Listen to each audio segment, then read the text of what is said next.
Mga minamahal kong kapatid kay Kristo, ang buong mundo po ay takot na takot sapagkat totoong-totoo ang banta ng kamatayan. Kamatayan na hindi bunga ng digmaan o terorismo. Kamatayan na hatid ng sakit. At ang salita ng Diyos ay tungkol sa libingan. Libingan na nakinikinita ni Ezekiel at libingan ni Lazaro.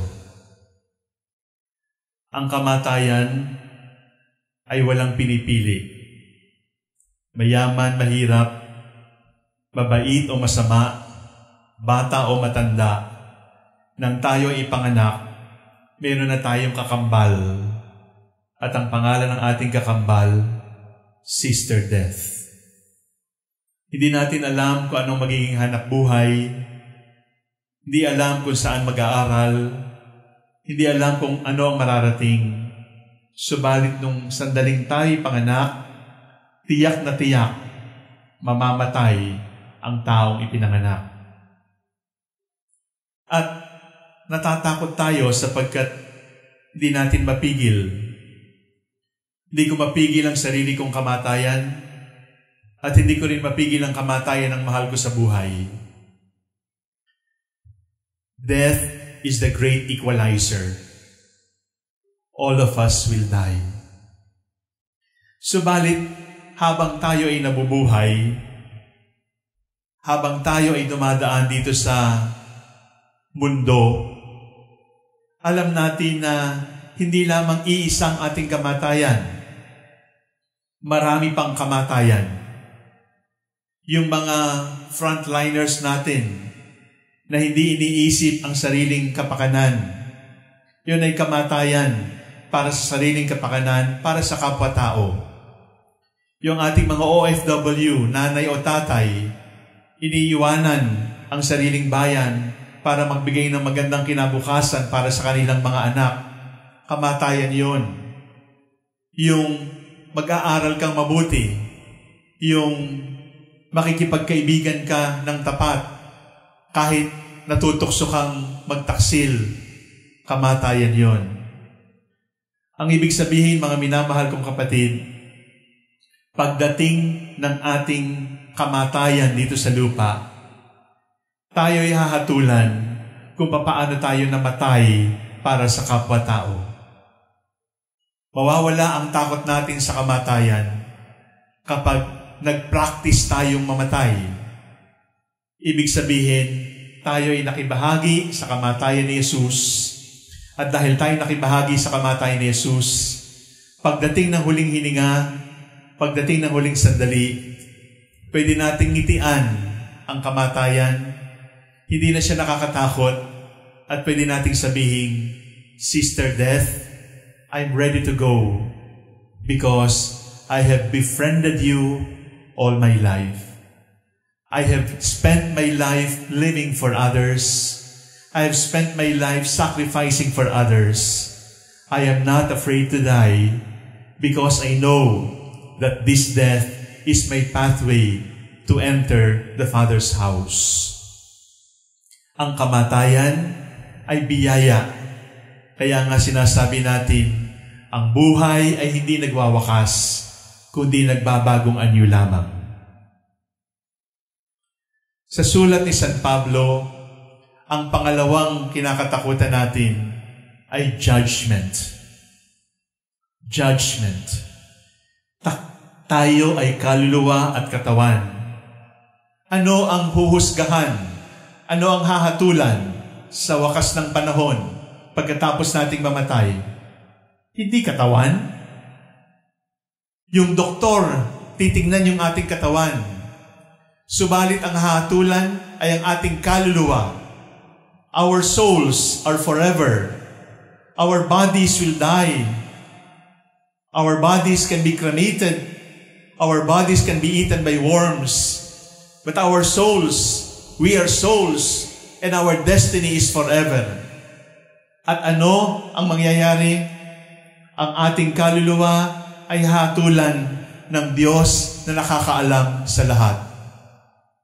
Paano tayo magiging kaaya-aya kapag dumating yung panahon ng paghahatol? How can we please the Lord at the moment of judgment? My dear brothers and sisters, while here on earth, we have to make judgments. We have to make judgments for ourselves. Gagawin mo ba itong masama o gagawin mo itong mabuti? Pipiliin mo ba ang Diyos o pipiliin mo ang kasalanan? Pipiliin mo ba ang iyong sarili o ang kapakanan ng ibang tao? Pipiliin mo ba na maging kasangkapan ng kapayapaan o magtatanim ka pa rin ng galit? We make judgments habang tayo ay nabubuhay. Hindi natin maiiwasan ito. Subalit ang nangyayari ay we judge others instead of judging ourselves and making the right decisions. That is self-righteousness. That is arrogance. That is pride. But there is a judgment that we need while living here on earth. It is the judgment of conscience. It is the judgment using the still voice that God has given us. Ito ang tama, gawin mo. Mali yan, iwasan mo. Kaya natin ito. There is judgment. And we cannot hide from the eternal judge. Wala nang motion for reconsideration. Wala nang abogadong maninindigan para sa atin. Wala na tayong kasinungalingang pwedeng likhain sapagkat sasabihin ng Diyos sa atin, alam ko ng lahat yan. At ang itatanong lang sa atin ng Diyos, ang dakilang hukom, ay paano tayo naging hukom sa masama at sa mabuti, sa pagiging makasarili o pagmamahal sa kapwa-tao, pakikipagkapwa-tao. We will be judged.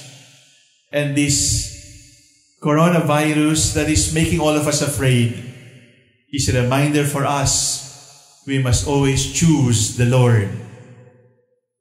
We have forgotten the Lord. We have forsaken the Lord. Now we ask, where is God? Now God asks us, where are you?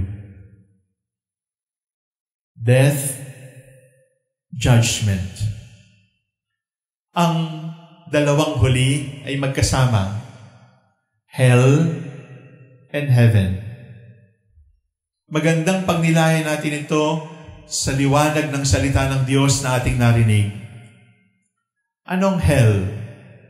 Sabi ni Fulton Sheen, hell is pain without love. Anong hell? Hell is the reward that proud people give to themselves. Walang mayabang na papasok sa langit. Walang nagmamataas. Walang makasarili na papasok sa kaharian ng Diyos. Sabi ni San Agustin, maraming taong natatakot sa impyerno. Maraming taong natatakot sa coronavirus. Sana yung takot natin sa coronavirus ay dalhin natin na takot sa impyerno.